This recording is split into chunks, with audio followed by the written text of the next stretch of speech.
Imagine estar diante do objeto mais poderoso que já existiu na história da humanidade. Não uma arma nuclear, não tecnologia alienígena, mas algo tão sagrado que exércitos inteiros fugiam apenas ao ouvir seu nome. A Arca da Aliança não era simbólica, não era metafórica, ela era real. E onde ela passava, muralhas caíam. Deuses falsos eram destruídos e homens morriam instantaneamente ao tocá-la. Mas então ela desapareceu. A Bíblia, que detalha guerras, reis e genealogias, de repente fica em silêncio. Nenhuma explicação, nenhuma despedida, nenhum lamento. Por quê? Será que ela foi destruída, escondida, roubada ou retirada de cena por Deus porque seu verdadeiro propósito já havia sido cumprido? Hoje você vai conhecer os 10 segredos proibidos da Arca da Aliança, segredos que vão desde seu poder destrutivo, passam por sociedades secretas, chegam ao fim dos tempos e culminam em uma revelação que pode mudar completamente a sua fé. Fique até o final, porque o segredo número 1 explica não apenas o que havia dentro da arca, mas por que ela não é mais necessária hoje. Respire fundo, porque o que você vai ouvir agora não é confortável, mas pode ser libertador. Onde está a Arca da Aliança hoje? Essa pergunta atravessou séculos e nunca perdeu a força. Judeus, cristãos, arqueólogos e governantes já tentaram respondê-la. O objeto mais sagrado do Antigo Testamento simplesmente some da narrativa bíblica. Depois da destruição do primeiro templo, ela nunca mais é mencionada como presente na terra. Nenhum profeta chora sua perda. Nenhum rei tenta recuperá-la. Nenhuma ordem divina manda reconstruí-la. E isso é estranho, porque quando algo era essencial para Deus, ele deixava claro. No Brasil, estamos acostumados a associar objetos sagrados a poder espiritual. Mas a arca não era um símbolo, ela era a presença. Ela ia à frente do povo, ela decidia batalhas, ela separava vida e morte. Então por que Deus permitiria que ela desaparecesse? A resposta pode ser mais profunda e mais desconfortável do que imaginamos. Talvez a arca não tenha sido perdida. Talvez ela tenha sido retirada. E para entender isso, precisamos voltar ao início e encarar o primeiro segredo. Segredo 10. A arma de Deus, o poder destrutivo. Imagine um exército inteiro parado, em silêncio, observando um grupo de homens apenas caminhando em círculos ao redor de uma cidade fortificada. Nenhuma espada levantada, nenhuma flecha lançada, nenhum grito de guerra. Apenas sacerdotes carregando um objeto coberto por ouro. Aos olhos humanos aquilo parecia loucura, mas no mundo espiritual era uma sentença de morte. Quando a Arca da Aliança cercou Jericó, não foi o som das trombetas que derrubou as muralhas. Foi a presença de Deus manifestada naquele objeto. A arca não atacava, ela simplesmente estava ali, e isso bastava. Onde a santidade absoluta se manifesta, tudo o que é impuro entra em colapso. Não era magia, não era superstição, era poder bruto. Quando os filisteus capturaram a arca e a colocaram no templo de Dagom, acreditaram ter vencido o Deus de Israel. Na manhã seguinte, o ídolo estava caído com o rosto em terra. No outro dia, Dagom estava quebrado,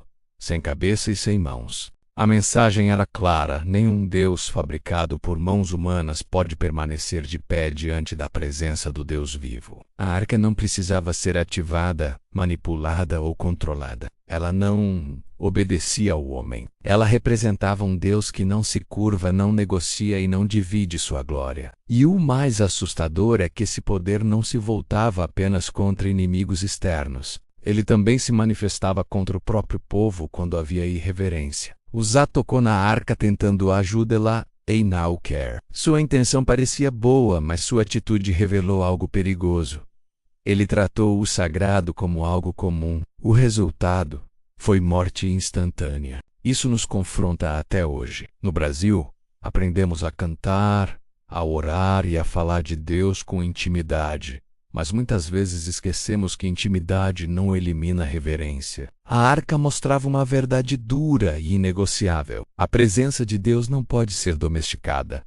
Ela protege, mas também consome. Ela salva, mas também julga. Por isso a arca era temida mais do que qualquer exército inimigo. Ela era a prova de que Deus não precisava de soldados fortes, apenas de um povo que entendesse quem Ele é.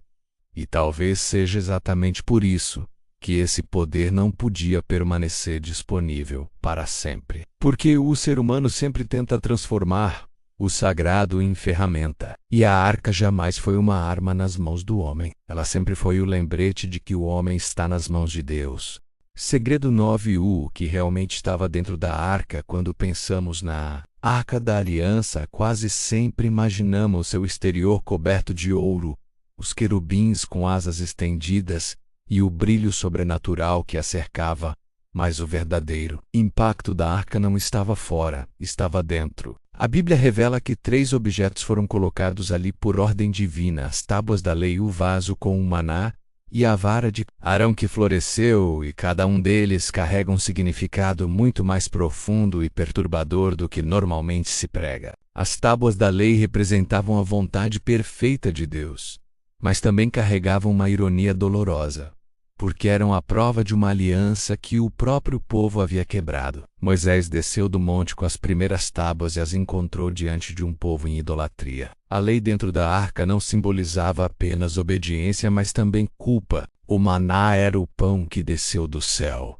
provisão diária, milagre constante, e mesmo assim foi rejeitado, desprezado e motivo de murmuração. O vaso de maná guardado na arca era um lembrete eterno de que o povo reclamou daquilo que veio diretamente das mãos de Deus. Já a vara de Arão que floresceu era a resposta divina à rebeldia contra a autoridade escolhida por Deus. Quando líderes foram questionados e a ordem divina foi desafiada, Deus fez uma vara seca produzir flores e frutos da noite para o dia. Aquela vara dentro da arca dizia algo muito claro: Deus estabelece autoridade, e questioná-la tem consequências. Perceba algo inquietante: os 3 objetos dentro da arca não celebravam a fidelidade humana, eles expunham a falha humana. Lei quebrada, provisão rejeitada, a autoridade contestada. A arca carregava simbolicamente o histórico completo da rebelião do homem contra Deus. E agora vem a parte mais profunda. Esses itens estavam sob o propiciatório, o lugar onde o sangue era aspergido uma vez por ano. Isso significa que a culpa, a murmuração e a rebeldia só podiam permanecer ali porque estavam cobertas por sangue. Sem sangue, a arca não seria um lugar de presença, mas de condenação. Para o público brasileiro, isso confronta diretamente uma fé que muitas vezes busca a bênção sem arrependimento. A arca não escondia o pecado, ela o expunha e o colocava sob expiação. Talvez por isso ela fosse tão perigosa. Ela não tolerava auto-engano. Ela revelava quem o homem realmente era diante de Deus. E isso nos leva inevitavelmente ao próximo segredo, porque a tampa que cobria esses objetos era mais importante do que tudo o que estava dentro. Segredo 8. O propiciatório, o trono invisível de Deus. Se o que estava dentro da arca revelava a falha humana, a tampa da arca revelava o coração de Deus. O propiciatório não era apenas uma cobertura de ouro, ele era o lugar mais sagrado da terra. O ponto exato onde o céu tocava o chão. Entre 2 querubins esculpidos com asas estendidas, Deus dizia que se manifestaria, não em imagens, não em forma humana, mas em presença real. Aquela tampa era chamada de assento da misericórdia porque era ali que o sangue era derramado no dia da expiação. Uma vez por ano, o sumo sacerdote entrava no Santo dos Santos carregando o sangue do sacrifício, sabendo que qualquer erro, qualquer irreverência, qualquer passo fora da ordem poderia resultar em morte instantânea. Quando o sangue era aspergido sobre o propiciatório, algo profundo acontecia no mundo espiritual. A lei quebrada deixava de clamar por condenação. O maná rejeitado deixava de acusar. A rebeldia representada pela vara deixava de exigir juízo. O sangue falava mais alto. O propiciatório mostrava que Deus não ignorava o pecado. Ele o tratava com justiça e misericórdia ao mesmo tempo. No Brasil, muitas vezes se fala de misericórdia sem justiça ou de justiça sem misericórdia, mas ali estava o equilíbrio perfeito. Deus não mudava sua santidade para aceitar o homem. Ele criava um caminho para que o homem pudesse se aproximar sem ser destruído. Por isso, o propiciatório era mais importante do que a arca inteira. Sem ele, a arca seria um tribunal de morte. Com ele, tornava-se um lugar de encontro. Isso revela algo que poucos percebem. A presença de Deus sempre esteve condicionada ao sangue. Não era emoção, não era ritual vazio, era substituição de vida. Isso aponta diretamente para algo maior que ainda estava por vir. Porque se o sangue de animais podia cobrir temporariamente a culpa, o que aconteceria quando o sangue perfeito fosse derramado de uma vez por todas? Essa pergunta começa a nos conduzir para o motivo real do desaparecimento da arca. Mas antes precisamos encarar o momento em que ela simplesmente some da história, mergulhando o mundo em um silêncio que ecoa até hoje. Segredo 7: o desaparecimento. O silêncio que grita a Arca da Aliança esteve presente nos momentos mais decisivos da história de Israel. Guiou o povo no deserto, definiu vitórias em batalhas e simbolizou o centro da fé nacional. Mas de repente ela desaparece. Após a destruição do primeiro templo por Nabucodonosor em 586 a.C., a arca simplesmente não é mais mencionada como um objeto ativo na terra. E esse silêncio é perturbador. A Bíblia registra com detalhes a queda de Jerusalém, a queima do templo, o saque dos utensílios sagrados, mas não diz uma única palavra sobre o destino da arca. Nenhum profeta lamenta sua perda, nenhum rei tenta recuperá-la. Nenhuma ordem divina manda reconstruí-la. Para um objeto que representava a presença de Deus, isso é inexplicável à primeira vista. Alguns acreditam que ela foi destruída, mas isso entra em conflito com a forma como Deus tratava os símbolos de sua aliança. Outros acreditam que foi levada como troféu de guerra, mas nenhuma civilização da época jamais exibiu algo tão poderoso. Há também quem defenda que sacerdotes a esconderam para protegê-la da profanação. O ponto central é que, independentemente da teoria, a Bíblia escolhe o silêncio. E na linguagem bíblica, o silêncio nunca é acidental. El comunique. No Brasil, estamos acostumados a associar a ausência de Deus ao castigo, ao abandono, mas esse silêncio pode indicar algo diferente. Pode indicar transição. Pode indicar que um ciclo estava se encerrando. A arca cumpriu sua função durante um período específico da revelação divina, mas talvez ela não pudesse acompanhar o próximo estágio do plano de Deus, porque a fé baseada em objetos visíveis estava prestes a dar lugar a algo mais profundo. Se a arca continuasse presente, o risco da idolatria seria inevitável. O povo poderia confundir o símbolo com a fonte. Talvez por isso Deus tenha permitido que ela saísse de cena sem explicações. Não como perda, mas como preparação. E esse mistério abriu espaço para teorias que atravessaram séculos, alimentando lendas, expedições e crenças nacionais. A próxima delas atravessa continentes e está viva até hoje em uma igreja que afirma guardar o maior segredo da história. Segredo 6: a teoria etíope, a arca que nunca saiu de lá. Entre todas as teorias sobre o paradeiro da Arca da Aliança, nenhuma é tão viva, tão defendida e tão integrada à identidade de um povo quanto a teoria etíope. Segundo a Igreja Ortodoxa Etíope, a arca nunca foi destruída, nunca foi roubada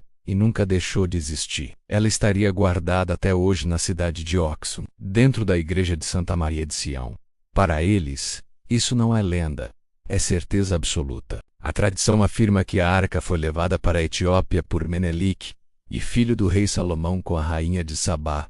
De acordo com essa narrativa, Menelik teria visitado Jerusalém, conhecido seu pai e, ao retornar, a arca teria sido levada com ele, seja por vontade divina, seja por substituição secreta. Desde então, a arca estaria sob proteção máxima, guardada por um único monge escolhido para a vida inteira. Esse guardião não pode sair do local, não pode ter família e não pode revelar nada a ninguém. Nenhum pesquisador, nenhum arqueólogo, nenhum líder religioso externo jamais teve permissão para vê-la. Para o mundo acadêmico, isso levanta suspeitas. Para os etíopes, isso confirma sua santidade. O mais impressionante é que todas as igrejas etíopes possuem uma réplica da arca, chamada Tabor, e nenhuma celebração religiosa acontece sem ela. Para eles, a presença de Deus ainda habita naquele símbolo. Para o público brasileiro acostumado a debates entre fé e prova científica, essa teoria provoca um conflito direto.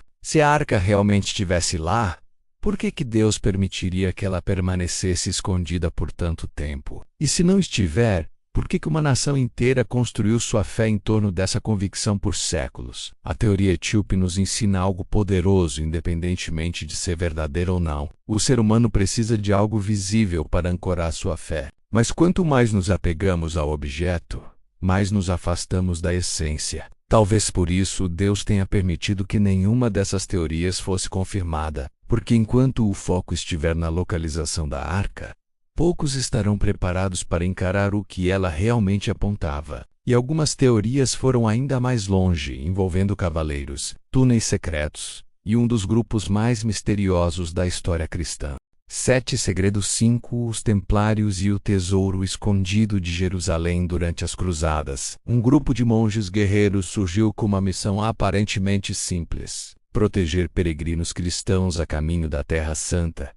Eles se chamavam Cavaleiros Templários. No entanto, por trás dessa missão oficial, muitos acreditam que havia um objetivo muito mais profundo e secreto. Os Templários se estabeleceram exatamente no local do antigo Templo de Salomão, sobre o Monte do Templo, em Jerusalém. Ali, segundo relatos históricos e lendas antigas, eles passaram anos escavando túneis subterrâneos. A pergunta inevitável é: o que eles procuravam? A teoria templária afirma que os cavaleiros encontraram algo de valor incalculável: textos sagrados, artefatos antigos e, segundo os mais ousados, a própria Arca da Aliança. Após esse período em Jerusalém, os templários retornaram à Europa inexplicavelmente ricos, poderosos e influentes. Construíram catedrais, financiaram reis e criaram um sistema bancário à frente do seu tempo.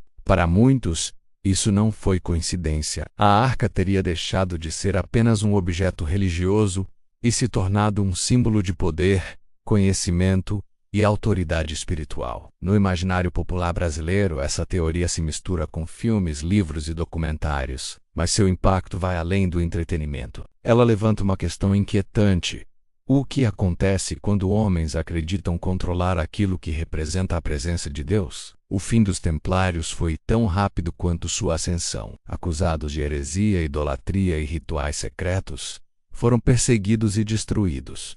Alguns dizem que isso foi apenas política. Outros acreditam que tocaram em algo que jamais deveria ser possuído. A arca, se realmente esteve em mãos humanas naquele período, teria reforçado uma lição antiga: o sagrado não pode ser apropriado sem consequências. E à medida que essas teorias se multiplicavam, outras ainda mais controversas surgiram, envolvendo sangue, rochas e o local mais sagrado do cristianismo. Segredo 4 O Sangue de Cristo e a Caverna Proibida. Entre todas as teorias sobre o destino da Arca da Aliança, nenhuma é tão chocante e emocional quanto a apresentada por Ron Wyatt. Ele afirmava ter descoberto a arca em uma caverna localizada exatamente abaixo do Gólgota, o lugar onde Jesus foi crucificado. Segundo seu relato, uma fenda sobrenatural teria se aberto na rocha no momento da morte de Cristo, causada pelo terremoto descrito nos Evangelhos. E por essa abertura, o sangue de Jesus teria escorrido diretamente sobre o propiciatório da arca. A implicação dessa afirmação é devastadora. Se fosse verdadeira, significaria que o sacrifício de Cristo não apenas cumpriu simbolicamente o sistema da lei, mas literalmente tocou o lugar da expiação estabelecido séculos antes. O sangue perfeito, cobrindo a culpa definitiva. A arqueologia oficial rejeita completamente as alegações de Wyatt, classificando-as como não comprovadas e metodologicamente falhas. Nenhuma instituição reconheceu sua descoberta. Nenhuma análise independente confirmou seus achados. Ainda assim, essa teoria continua viva porque ela conversa com algo profundamente espiritual. Ela conecta o Antigo e o Novo Testamento de forma quase assustadora. Para o público brasileiro, acostumado a pregações sobre o poder do sangue de Jesus, essa narrativa provoca tanto fascínio quanto desconforto. Não importa se a história é literal ou simbólica, a mensagem é clara: o sistema da arca dos sacrifícios e do propiciatório encontrou seu fim na cruz. Se o sangue de Cristo realmente tocou a arca, então aquele objeto cumpriu sua missão final naquele momento. E se isso for verdade, a pergunta muda completamente. Não é mais onde a arca está, mas por que ela não precisa mais estar em lugar algum? E essa pergunta nos leva diretamente para as palavras mais enigmáticas de toda a Bíblia, escritas no livro que fala sobre o fim de todas as coisas. Segredo 3: a arca no fim dos tempos. O que o Apocalipse revela no último livro da Bíblia, em meio a visões de juízo, redenção e restauração. Uma cena quase passa despercebida, mas carrega um peso teológico imenso. João escreve que o templo de Deus se abriu no céu e que a arca da aliança foi vista ali. Essa não é uma referência simbólica qualquer. Ela muda completamente a forma como entendemos o destino da arca terrena. Se a arca aparece no céu, isso indica que o verdadeiro modelo nunca foi o objeto feito por mãos humanas, mas a realidade celestial que ele apenas refletia. A arca na terra era uma sombra, um sinal temporário, um apontamento. No fim dos tempos não há mais necessidade de símbolos físicos da presença de Deus, porque a presença se torna plena, direta e inescapável. Para muitos no Brasil que acompanham estudos sobre escatologia, isso traz uma conclusão desconcertante. A revelação final não envolve a redescoberta da arca na terra, mas sua substituição definitiva. A presença de Deus não estará confinada a um lugar, um templo ou um objeto. Ela encherá tudo. Isso explica por que nenhuma profecia bíblica fala sobre a arca sendo usada novamente nos últimos dias. Ela não retorna como protagonista. Ela reaparece apenas como testemunho de que tudo o que representava foi cumprido. O foco do Apocalipse não está no baú de ouro, mas no trono, no Cordeiro e na habitação eterna de Deus com os homens. A busca obsessiva pela arca, portanto, pode ser um desvio, um apego ao símbolo em vez da realidade. E ainda assim, há grupos que veem na arca não apenas um símbolo religioso, mas um código oculto, um conhecimento perdido que precisa ser recuperado. É aí que entramos em um território delicado, cercado de silêncio, rituais e segredos guardados a portas fechadas. Segredo 2: a arca e a maçonaria, a busca pela palavra perdida. Ao longo dos séculos, a Arca da Aliança deixou de ser apenas um objeto bíblico e passou a ocupar um lugar central no simbolismo de sociedades iniciáticas, especialmente na maçonaria. Para muitos maçons, a narrativa do Templo de Salomão não é apenas histórica, mas alegórica. A arca representa a presença divina e, ao mesmo tempo, o conhecimento supremo que foi perdido com a destruição do templo. Dentro de algumas tradições maçônicas, a arca simboliza a chamada palavra perdida, um saber original que conectava o homem ao divino e que teria sido fragmentado ao longo do tempo. Essa busca não é apresentada como idolatria, mas como iluminação. Para o público brasileiro, onde a maçonaria é frequentemente envolta em suspeitas, teorias e medo, é importante entender que nem todo simbolismo implica conspiração, mas todo símbolo poderoso carrega riscos. O problema surge quando o conhecimento passa a ocupar o lugar da rendição. A arca, nesse contexto, deixa de apontar para Deus e passa a apontar para o próprio homem e sua capacidade de decifrar mistérios. Isso contrasta radicalmente com o propósito bíblico original da arca. Ela não era um enigma a ser resolvido, mas uma presença a ser respeitada. O silêncio, o temor e a obediência sempre foram mais importantes do que a compreensão intelectual. Quando sociedades humanas transformam o sagrado em código, o mistério em ferramenta e a presença em símbolo de poder, algo essencial se perde. E talvez seja por isso que a arca nunca mais foi confiada a estruturas humanas. Porque aquilo que só pode ser recebido com temor, não pode ser possuído por quem busca controle. Tudo isso prepara o terreno para o segredo mais importante de todos, aquele que encerra a busca pela arca e redefine completamente seu significado. Segredo 1: a verdade que muda tudo. A arca sempre foi Jesus desde o início. A Arca da Aliança nunca foi o fim em si mesma. Cada detalhe, cada objeto em seu interior e cada ritual que a envolvia apontavam para algo maior, ou melhor, para alguém. A lei dentro da arca apontava para aquele que cumpriria perfeitamente a vontade do Pai. O maná apontava para o pão vivo que desceria do céu para dar vida ao mundo. A vara que floresceu apontava para a ressurreição, para a vida que vence a morte de forma sobrenatural. A própria arca, feita de madeira revestida de ouro, humanidade e divindade unidas, era uma sombra do Cristo que viria. O propiciatório onde o sangue era aspergido anunciava o sacrifício definitivo que não precisaria ser repetido. Quando Jesus morreu na cruz, o véu do templo se rasgou de alto a baixo, não por acidente, mas como declaração divina. O acesso foi aberto. O lugar santíssimo deixou de ser um espaço físico restrito e passou a ser uma realidade espiritual acessível. A presença de Deus não habitava mais entre querubins de ouro, mas entre pessoas redimidas. Por isso a arca desaparece da história sem alarde. Porque quando a realidade chega, a sombra perde sua função. Para o cristão brasileiro, isso confronta uma fé muitas vezes apegada a objetos, campanhas e símbolos. A mensagem é clara. Deus não está preso a lugares, artefatos ou rituais específicos. Ele habita em quem crê. A arca não foi perdida. Ela foi cumprida, e entender isso encerra séculos de busca externa e inicia uma transformação interna. E agora resta apenas uma pergunta final.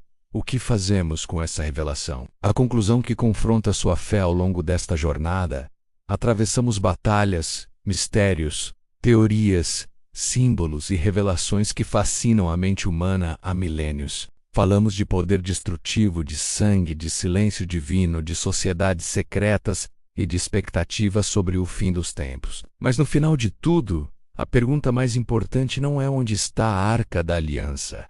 A pergunta é onde está o seu coração. A arca foi criada para um tempo específico, para um povo específico e para um propósito específico. Ela ensinou temor, santidade, obediência e dependência total de Deus. Mas também revelou algo doloroso. O ser humano sempre tenta controlar aquilo que deveria apenas reverenciar. Quando a presença de Deus se manifesta de forma visível, o risco da idolatria cresce. Por isso Deus fez algo radical. Ele retirou o símbolo para revelar a essência. A arca não desapareceu por descuido, roubo ou derrota. Ela saiu de cena porque cumpriu sua missão. Hoje não precisamos procurar um baú dourado escondido em cavernas, igrejas ou túneis secretos. A presença de Deus não está mais confinada a um lugar. Ela se manifesta onde há fé genuína, arrependimento e transformação. Isso é libertador, mas também é assustador, porque remove todas as desculpas. Não podemos mais dizer que Deus está distante, inacessível ou escondido. Ele está próximo. E isso exige resposta. O verdadeiro mistério da arca não é arqueológico, é espiritual. Ela nos pergunta se queremos apenas sinais e segredos, ou se estamos dispostos a viver uma fé real, profunda e obediente. Agora eu quero saber de você. Qual desses segredos mais te impactou? O poder destrutivo da arca, as teorias sobre seu paradeiro, a ligação com sociedades secretas ou a revelação de que ela sempre apontou para Cristo? Deixe seu comentário porque sua opinião importa e ajuda essa mensagem a alcançar mais pessoas. Se este conteúdo te fez refletir, curta o vídeo, se inscreva no canal e ative o sino para não perder os próximos mistérios profundos da Bíblia. Compartilhe com alguém que também precisa ouvir isso. Porque entender a Arca da Aliança não é sobre o passado, é sobre como você vive sua fé hoje.